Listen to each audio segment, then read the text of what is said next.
Thanks be to God. I recall a conversation I had with a senior partner at one of the law firms I worked with. He had announced his retirement, and he was kind of reflecting on his life, and he was telling me what it was like to get old. And he said something like this. He says, "You know you are old when you realize you can only have so many steaks." Now, to be honest, at that moment, I didn't quite understand what he was talking about or what he meant by that. I just nodded in agreement because, well, he was a senior partner, and that's what you do, right? You pretend they're interesting, so that's what I did. I go, "Oh, that's pretty wise." But as I've grown older, I kind of get what he was talking about, what he was meaning by that phrase. Yeah, he's right. You can only have so many steaks. I mean, if you think about it, when you have that first excellent steak in your life, right? It's pretty amazing. It's delicious. It's wonderful. But after you've had hundreds of them, they kind of become old hat, right? The same old, same old. I mean, the first one is really good. The 500th, you can only have so many steaks. A similar thing is true for Palm Sunday. I really believe that. You can only have so many Palm Sunday sermons.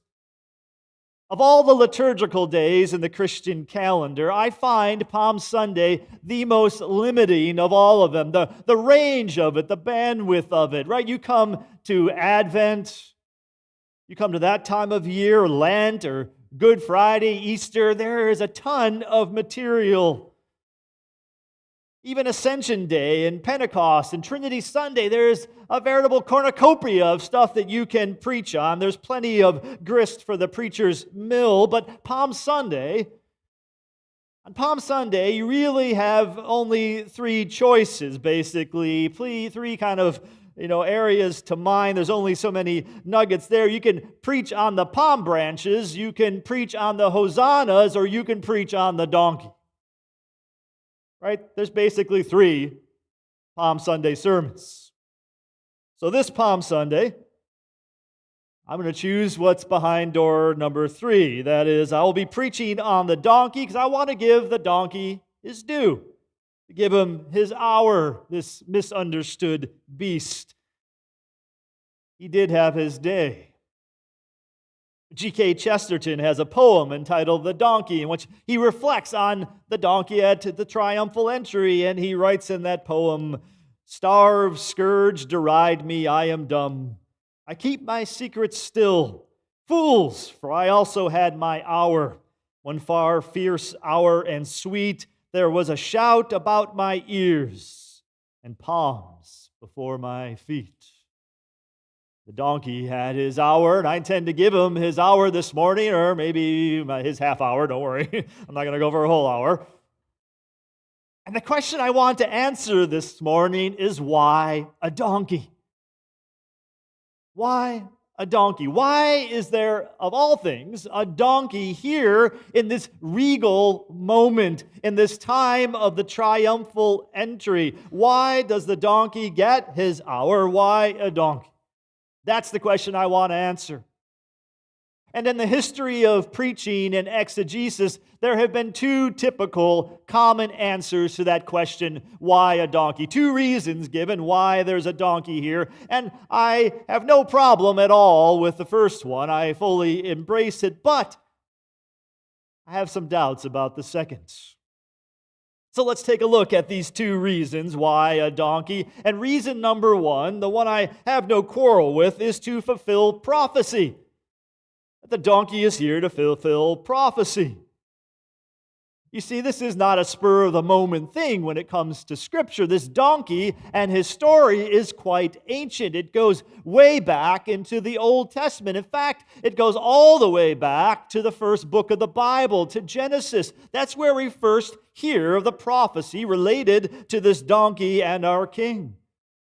Genesis chapter 49. There, Jacob is issuing his blessings on his sons, and among his sons, of course, is Judah, and he gives this blessing upon Judah and his descendants. In chapter 49, verses 10 and 11, it reads, The scepter shall not depart from Judah, nor the ruler's staff from between his feet, until tribute comes to him, and the obedience of the people is his, binding his foal to the vine, and his donkey's colt to the choice vine. He washes his garments in wine, and his robe in the blood of grapes. In those words is a prophecy about a future descendant of Judah who will be king, who will be a regal nature. And you see all the royal imagery kind of embroidered into that prophecy, right? All of the imagery. There's a scepter there. There's a ruler's staff. Tributes are paid to this one. Obedience will be rendered to him. And his robes are washed in wine and the blood of grapes to make them purple, the color of royalty itself. And then, among all that regal and royal imagery is our donkey. Why a donkey? Well, it's because it's part of the prophecy. One day a descendant of Judah would come, Jesus of the tribe of Judah. One would come, a royal descendant, a king would come, and a sign and a symbol of his coming was a donkey.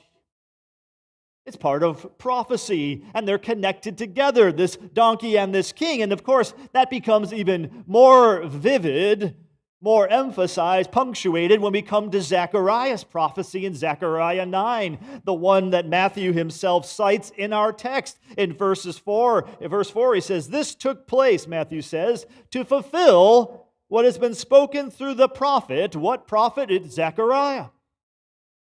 And what was that prophecy? Well, it's in Zechariah chapter 9, verses 9 and 10. It's a prophecy. Zechariah's really, the whole book is about this longing, this hope for a coming king, for Messiah to come into Jerusalem and to liberate the nation, to free the people. And Zechariah writes this prophecy in chapter 9, verses 9 and 10. "Rejoice greatly, O daughter Zion. Shout aloud, O daughter Jerusalem. Lo, your king comes to you, triumphant, and victorious is he, humble and riding on a donkey, on a colt, the foal of a donkey." Matthew tells us this is the moment when Jesus has the donkey there in the triumphal entry, that this is a fulfillment of prophecy. It took place to fulfill the prophecy. Why a donkey? Because Scripture says there will be a donkey. To fulfill prophecy is the first reason, and of course, I wholly embrace that. Obviously, you cannot refute it or argue with it or quarrel with it. It is right there in the Scripture itself. It's to fulfill prophecy. But what about the second reason? As I mentioned, there are these two reasons that are typically cited. One is to fulfill prophecy. What's the other? The second reason is to illustrate, to demonstrate, again, to punctuate Jesus' humility.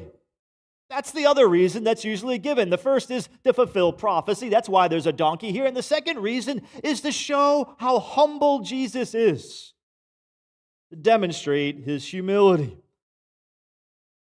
And this is the reason I have some doubts about. You see, in a multitude of churches this morning, there's probably a pastor, someone like me, right, preaching a sermon on this, and probably even somewhere in that sermon, if it's not entirely about the donkey, there will be a reference made to our donkey. And what the preacher will say about that is that this is a symbol of Jesus' humility. And the way this sermon usually goes is this. He'll first point out, look, Jesus comes into Jerusalem not on a war horse, but on a donkey, right? Contrasting those two animals. This is showing forth Jesus' humility. And then often they'll go on and show how that donkey is the symbol of Jesus eschewing all this royal trappings around this moment, right? He doesn't want power. He doesn't want authority. He doesn't want all those trappings. He comes on a beast of burden. He comes on something common. Often you'll hear it referred to as the donkey is the minivan of the ancient world. You know, that Jesus is driving in a minivan, right? He just doesn't want to go anywhere near any of that type of regal stuff. You'll see tons of articles that will make that very argument. I saw one, my wife pointed it out to me just yesterday in the Associated Press, where the author writes this: in Judaism, the passage from Zechariah refers to the Messiah, a spiritual king who would peacefully redeem Israel, and the donkey is interpreted as a sign of humility.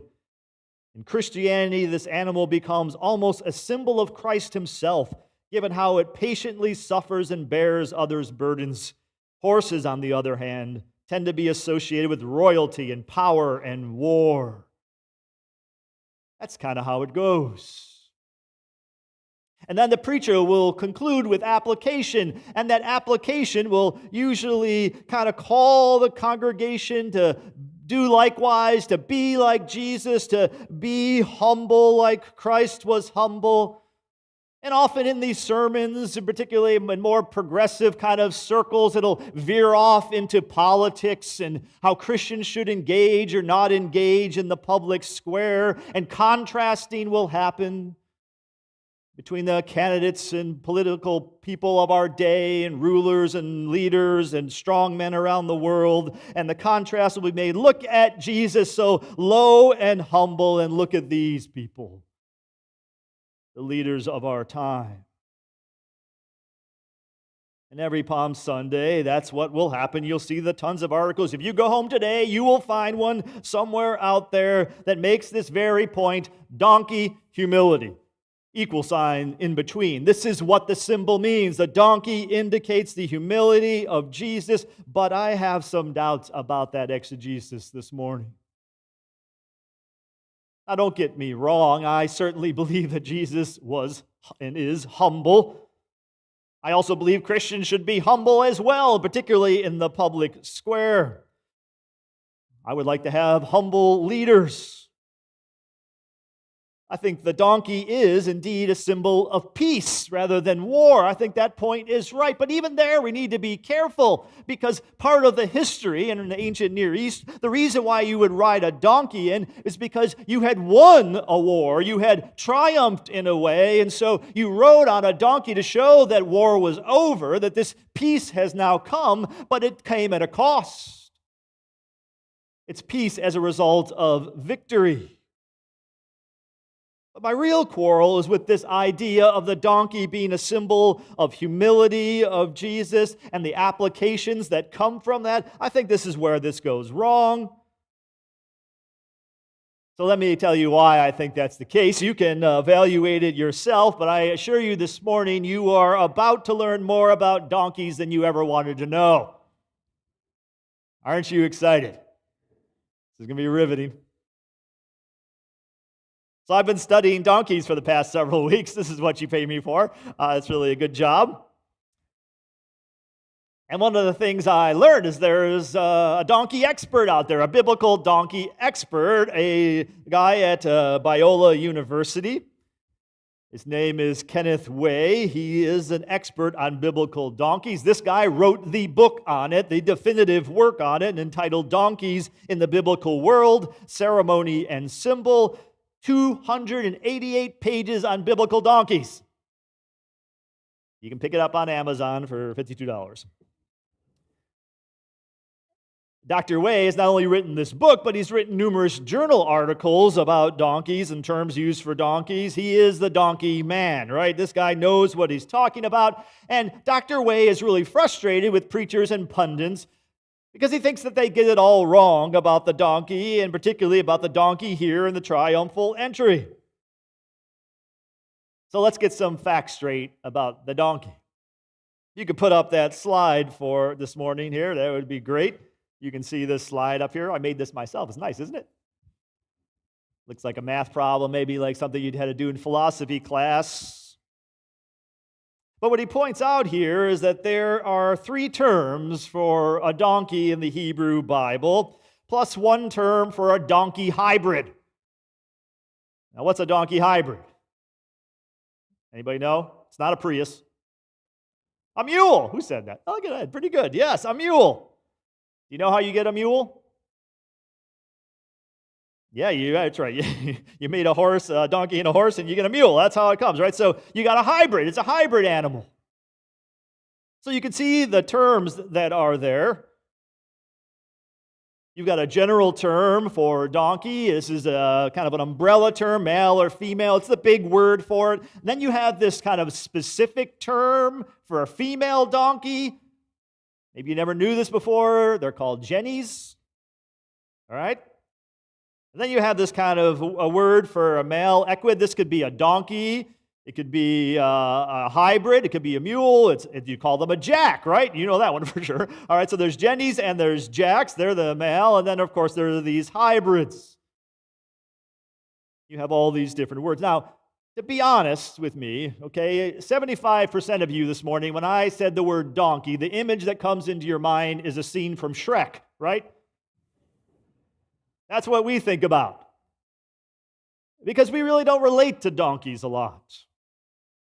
But donkeys were a big deal in the ancient Near East, and that's kind of his point. And the fact that there are so many words to refer to a donkey in all these kind of specific ways and distinguishing between a hybrid and a purebred, a jenny and a jack, and all of these things, they took it very seriously, right? It was an important part of life in the ancient Near East.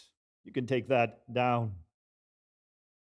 Now, the question is, which of those donkeys was Jesus riding on that day, on the triumphal entry? Was it a plain old donkey?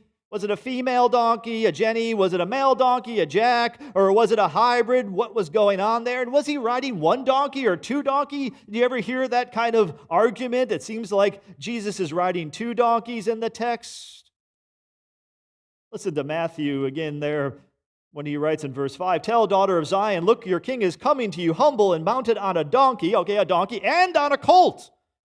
Is he on two donkeys? And of course, there's all gospel scholars have to deal with that, and arguments come up. People use it as, oh, look, the Bible, how could Jesus be on two donkeys, and all this kind of stuff. Well, Dr. Way says, we got this all wrong. We've translated this wrong in Zechariah 9, where it says, on a donkey, on a colt, the foal of a donkey. And what he says is this. He says those words in Zechariah, which we often use as referring to multiple animals or to the age of an animal, right? The young donkey, right? That really, it's referring to one donkey. And all those words are being used to specifically describe the type of donkey it is. So these other words, when we have donkey on a colt, a foal of a donkey, the other two words are descriptors that get more specific about what type of donkey this is. I told you you were going to learn more than you ever wanted to know. And the point of his research is this, that donkey in Zechariah 9 and that donkey in the triumphal entry was a very special type of donkey. And I am going to tell you what it is this morning. The big reveal. Going to blow your mind. Hang on. The donkey Jesus rides is a male donkey, but not just any male donkey. This donkey is the offspring of a jenny. I know. Contain yourselves. This was no hybrid, people. This was no ordinary donkey. Jesus rode to town on a purebred animal, the purebred jack, right? The offspring of a jenny. And you say, well, why is that important? Why is that significant? Well, particularly these purebred animals, these jennies in the ancient Near East, these were animals of royalty, animals of kings. In the ancient Mari texts, which are texts from the 18th century BC that discuss patriarchal customs of the ancient Near East, in those texts, you will find references to jennies, these purebred animals who are used as the preferred animal for making a treaty between kings. Right there, they speak of regal, kingly things, not humility. These are special animals.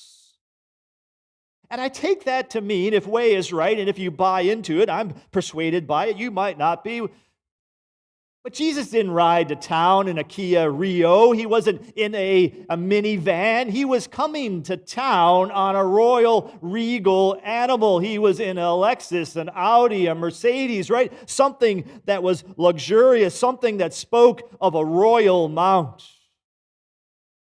He wasn't eschewing those kind of signs of royalty. He was embracing them in that moment, in that time. This is his triumph. I am victorious. But maybe you're thinking to yourself, PA, doesn't it say humble right in the text? Doesn't it say that Jesus came, look, your king is coming to you humble? Fair enough.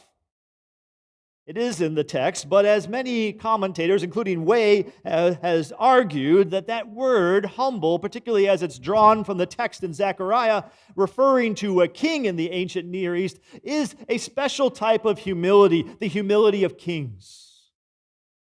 The type of humility you expected your leader to have. This was not about a common type of form of a Christian virtue of humility. This was a type of humility one expected of their king, and it wasn't that they would be humble in the sense of the people, but that they would be humble before God. That they knew their place was under the authority of God. That type of humility. I do believe Christianity teaches us to be humble, that it is a virtue. I just don't think it's the application of this text. I don't think I should say to you, go home and do likewise because you can. Because I believe the sole and entire purpose of this text is to show us Jesus Christ as King in all of his glory. That he is our king. It is, of course, not the humble entry. It is the triumphal entry. And thus we cry out appropriately this morning to our king, blessed is he who comes in the name of the Lord. Praise be to God. He is a king and he embraces that kingship. Now, I could be wrong on this. I will acknowledge that. I will have enough humility to do that. But the donkey man is on my side, so I think this is about Jesus' kingship, not about his humility. Well, if that's the case, then what is the application for us this morning? What application should we draw from this text? It's not, I think, to go and do likewise, because I don't think we can go and do likewise in this case. This is a moment that is, I think, exclusively for Jesus, a one-time event. This is like saying go and do likewise with the ascension or something like that. This is a moment. But I guess I'd make this application. In my study leave, I was reading a book by Oliver O'Donovan, who's an incredible intellect, and he was just kind of came off as just a side remark in a book. He was talking about obedience to Jesus and to Jesus' commands, and he makes reference in that to the triumphal entry, and he brings up the point, that Jesus gave a lot of commands. Some of them are repeatable and, are for us. Some of them are one-time things, and he points out the triumphal entry, right? When he tells the disciples, when he commands them, go get me a donkey, that was a one-time thing. We don't show up at church with donkeys, right, on Palm Sunday. We don't think that command continues for us any longer. It'd be more interesting, though, wouldn't it? If we didn't do palms and we each brought our own donkey. That would be interesting. So he says that command, cannot be obeyed now. But then he goes on to make this point. He says this. On the other hand, there are commands whose content could always make some claim upon obedience, however different the circumstances. Consider the passage in the Sermon on the Mount where Jesus says, you have heard that it was said, but I say to you, be reconciled to your brother. If your right hand causes you to sin, cut it off. Do not swear, do not resist one who is evil, love your enemies. O'Donovan writes, these are not at all like untie the colt. They claim to direct our action in certain kinds of situations that arise recurrently. They are radically and surprisingly expressed without much interest in whether we will find them easy to obey or not. I think that's the application we should think about this morning. If Jesus is the triumphant king, if he is your king, he has issued to us commands, he has issued his decrees to us.